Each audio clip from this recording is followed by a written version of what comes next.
Rob Chappers. And I'm the captain. And we're here to show you some fantastic and fantabulous, awesome instruments from Gibson Corporation. They are. The Les Paul, the most glorious guitar in the whole universe, has... That Gibson makes. Yes, has undergone a facelift in 2012. So the Gibson Les Paul Standard, which was last sort of modified in 2008, which is the version I have here, has now had a new modification for 2012, which is the one Chappers has over here.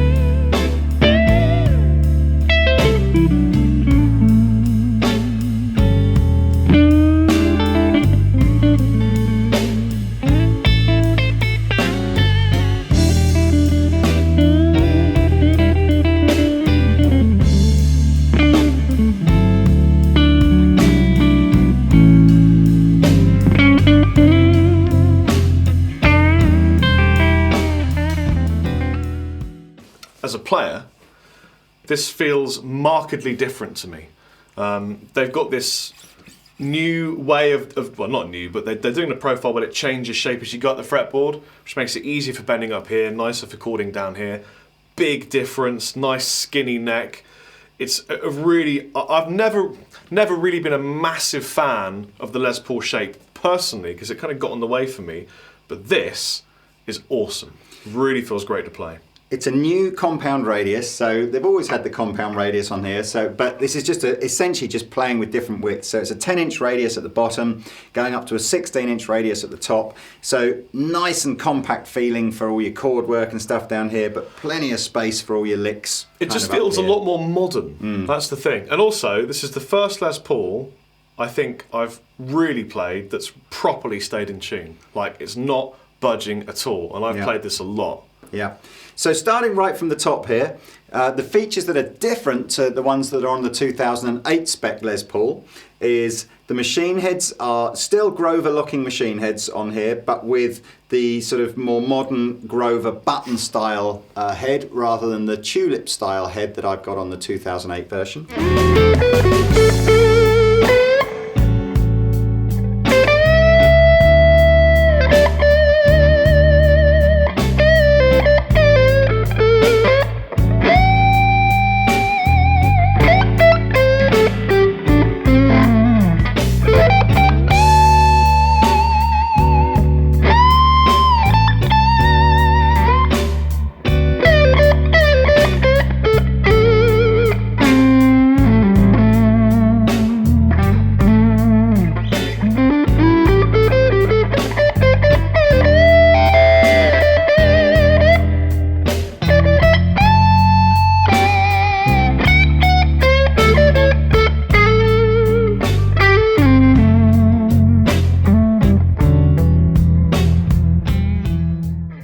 Got a Korean. Yeah. Nut. Is it Korean? It could be Korean nut. It's not to be confused with the country yes, Korea. It's with a C, not a K. It's, I've got to say, quite sharp and hard feeling. I don't know what the material is, but it certainly sounds fantastic. I think Korean is the fantastic. material. Oh, it is it? Yeah, and I think what they've done now is they're starting to, on the Plek machines that these go through before when they're doing their final setup, I think looking at the difference on the nut on that one and this one, there's a little bit more attention to just making sure that the intonation is nailed on. You guys probably know Gibsons have a little bit of a reputation for having an intonation issue on the G string, and I think this is certainly helping cure it. Certainly Chappers is saying it's staying in tune. That sounds good. Sounds a lot better. Something else is just that everything seems tidier. I mean, I'm not trying to be bad cop, but it has been in the past that some of the binding was a little bit messy, especially down here. Difficult place to get the binding looking really good, but this is so tidy and smart and just really well done that it's a pleasure to play.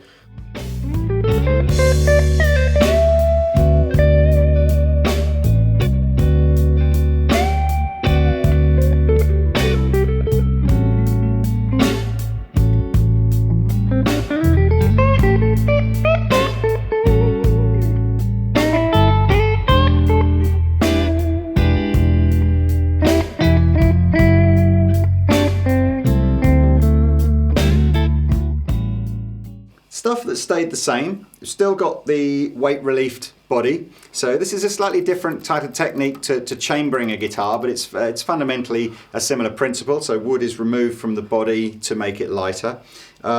Still got the AAA flame top on the burst model. It's actually some quite nice new colours. What we've done on the Andertons site is create a special page, which you can see here, which if you go to, you'll see all about the new 2012 Les Paul and all the different colours it comes in, and for left-handed players as well, so you can get lefties and right-handed. But the majority of the change is on the inside, not on the outside. It is. And it comes in the form of this wonderful wizardry in these 4 knobs here, previously known as volume, volume, tone, tone. Just so you know, the burst buckers on the 2008 Spec Les Paul standard are just straight up humbuckers, and the 2 volumes and the 2 tones do exactly what they've done for 50 years. However... Well, the first thing is that these 2 volumes now become coil taps. So I'll show you that as I'm discussing it with you. Change this to a less gnarly sound. So here's a regular open C chord using the humbucker sounds, and then I'll show you these coil tapped amazing tones.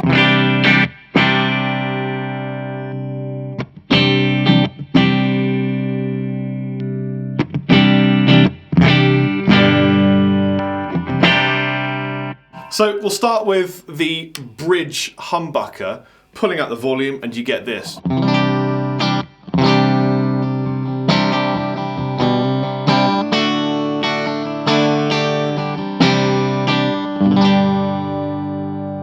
Now, if I go into the central position, you're going to get a blend of the humbucker and a single coil, which sounds like this. Reminds me a great deal of the Fishman Power Bridge type tone with the slash.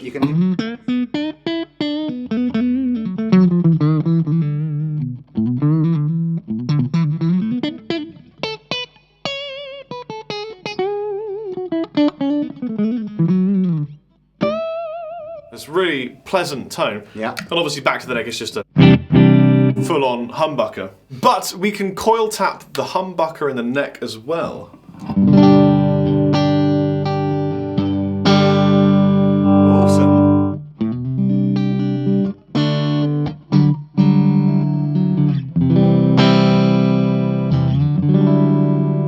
It's kind of like, yo dog, and they like coil tapping humbuckers, so I did both of them for you.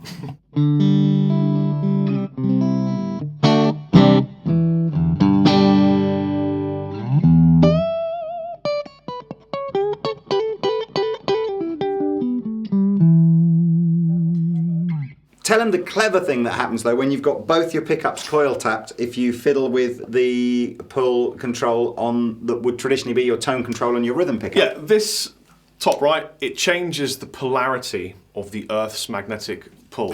so what you get is...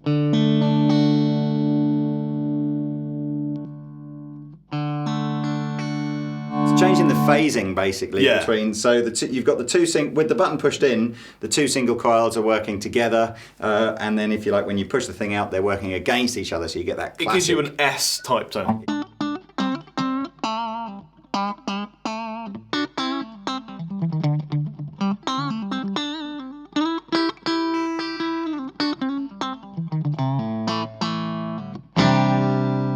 So if you want to get really into your kind of tone, and this is, the differences are very slight here. I don't know if you'll hear this on YouTube, but you may do. On the neck pickup, if you coil tap the humbucker on the neck position, and then pull out the tone control that you traditionally use for that, what you're actually finding is the guitar is switching between the coil nearest the neck and the coil nearest the bridge. It's kind of crazy, isn't it?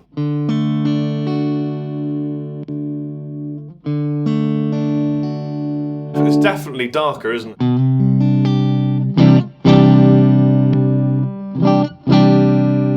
And the last thing, as if that wasn't enough, is it's got a blow switch. Yes. So if you just pull out the bottom on here,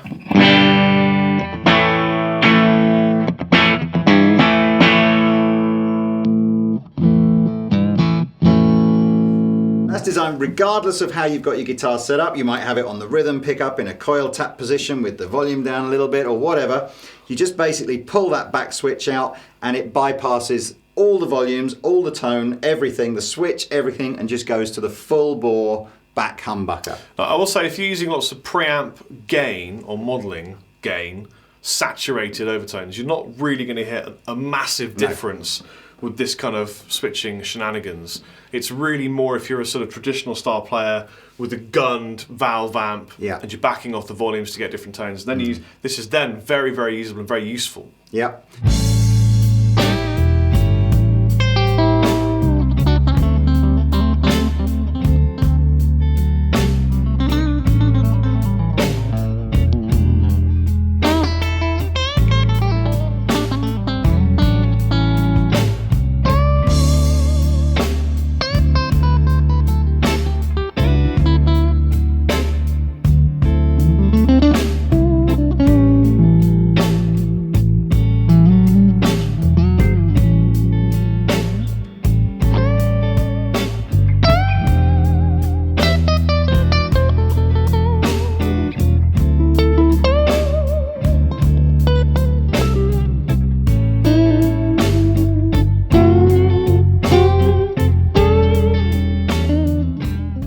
Last thing that we should mention is the Nitric jack socket, which is on the 2008 Spec one. Let me just unplug my lead, you can see it better. Which I can understand why they put this on here originally. It was designed so that once the lead was in, it was actually locked in and you had to press this little release button here to take the lead out. It's pretty ugly looking, and actually it's pretty awkward to get the cable out. It's annoying. So yes. You're going to get your cable out and you go, what have they done on the 2012? They got rid of it. Yes, have we just gone back to normal? Yes, here's our normal hole. We have a normal socket back on the 2012. Yes. What I'm going to show you now is the power and might of a Gibson Les Paul into a Black Star HT60 using this blow switch. I'm just using a bridge humbucker. And what you've got behind it is this. Sitting, waiting for you to destroy people's ears.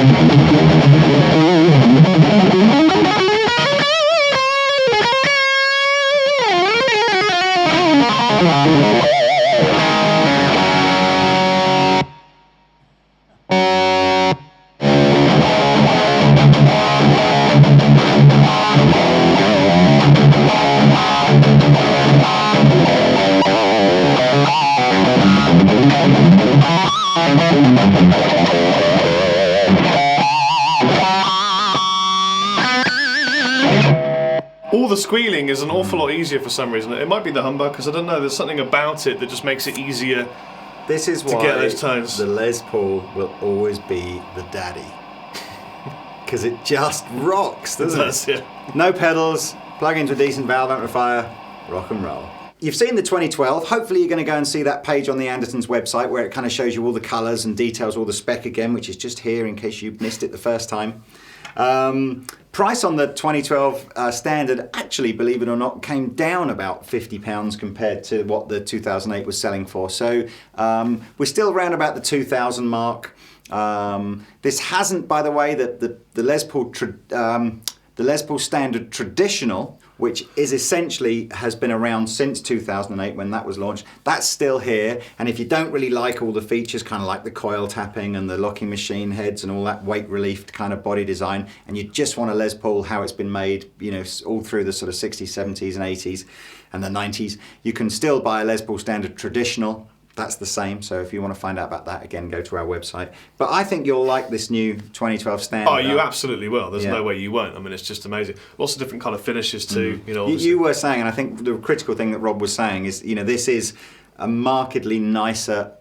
Is nicer the right word? It's a better playing guitar, man. It's a better playing guitar than the one it replaces. The thing about Les Pauls is they're kind of known for being a model that you have to work with. They haven't got like a wizard skinny neck and all singing, all dancing, sort of ergonomic features that sit. I mean, they've got square, sharpy parts, but people like that. And you've got to work with it to get that great sound. Sometimes in the fight, you end up making great music. And I think the thing is that they've compensated by making this just a much easier guitar to play and stay in tune as well.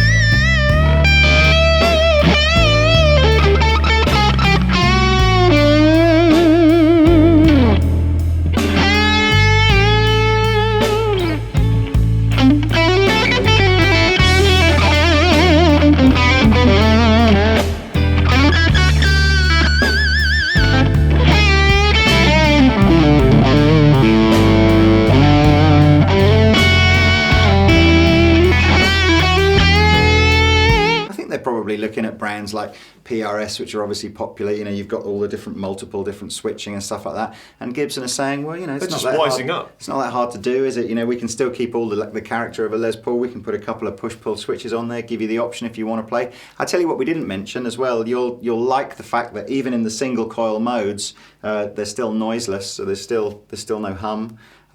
So anyway, you're probably sitting there going, he's just changed guitar. He had a Sunburst one a second ago. Now he's got some red thing. I thought I'd just grab this as well, show you these. These are also new for 2012. And if something like the Standard, you're thinking, do you know what? I want to buy a nice guitar, but I just can't quite stretch to this kind of money. You might like this. This is the new Mahogany Top Les Paul that has come out. I think it's called a Mahogany Traditional. So really, this is a satin finish, so it's completely satin. There's no lacquer on the neck or the back or the front. And instead of having this beautiful kind of AAA flame top, we've got a mahogany top, which gives it that kind of earthy, kind of a little bit like, you know, I don't really want to look too flashy. I'm quite cool to stand at the back here. I bet that would wear up. Sort Yeah, of nice as well, you know. Because it's got no gloss, all the dirt from your hands and It's your a arms. satin finish, isn't it? It's going to take up the marks nicely.